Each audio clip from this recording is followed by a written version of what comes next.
climate change is a major threat to security and prosperity everywhere.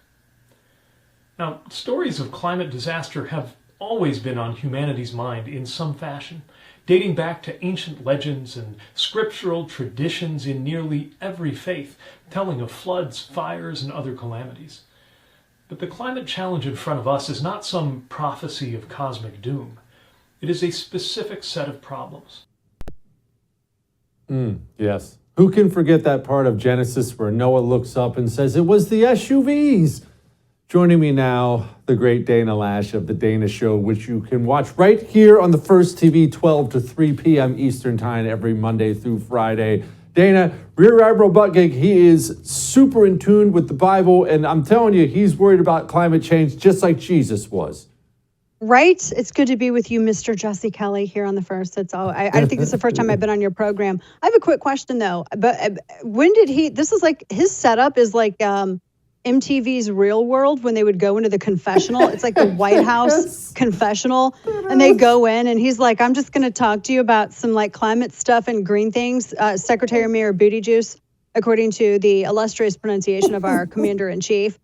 I have to be honest with you. Every time he talks, I just mentally I'm going to be real. It's not very, Jesus wouldn't like it. I make fun of him the entire time mentally, and I don't hear anything that he says. He's so emblematic. That's a huge college word, and I didn't even go to college. I think I used that right. He's so emblematic, I think, of...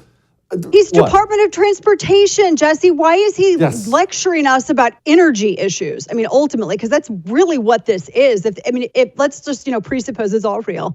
But, I mean, it's an energy issue. I mean, not so much. I mean, he just needs to do the basic jobs of, transportation. I realize that, this is probably a much smaller job being the Secretary of Department of Transportation than he's used to as mayor of South Bend with their whole 69 buses. But, I just think that maybe he kind of needs to stay literally in that lane. Yeah, well, look, he wants to be president, but he doesn't realize, and he should realize, sometimes you have to start in the rear. That's just the way it kind of goes. You got to start in the back. But these people, you mentioned how incapable he was. I think this frustrates people because they all seem incapable, Dana. None of them seem to have any actual qualifications for the position they're in at all. The president can't speak. The senator from Pennsylvania is brain dead. The transportation secretary knows nothing about transportation. They're all just political appointees. They used to at least pretend these people would be capable, but now they don't bother with that anymore.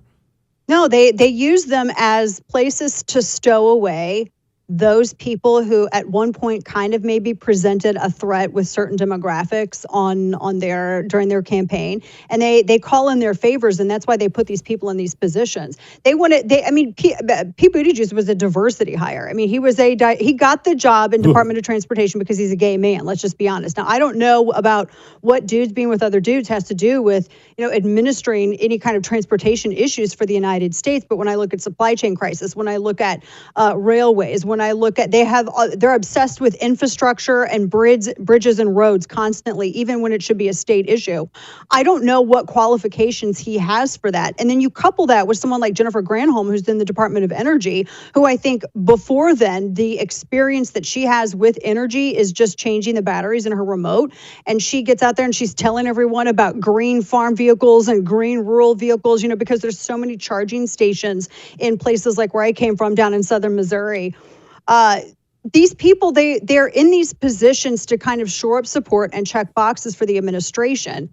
And they put them in these positions because I guess they thought that they were just gimmies, but it ends up, actually they were kind of important if you want to, this last go around, particularly supply chain, now with becoming more dependent on Venezuelan oil and, watching what's happening with the petrodollar, et cetera, et cetera.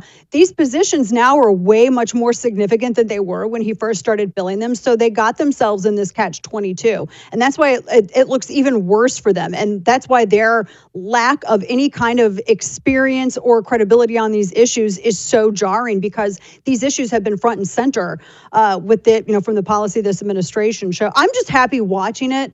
And I just want to hear the president pronounce his last name some more.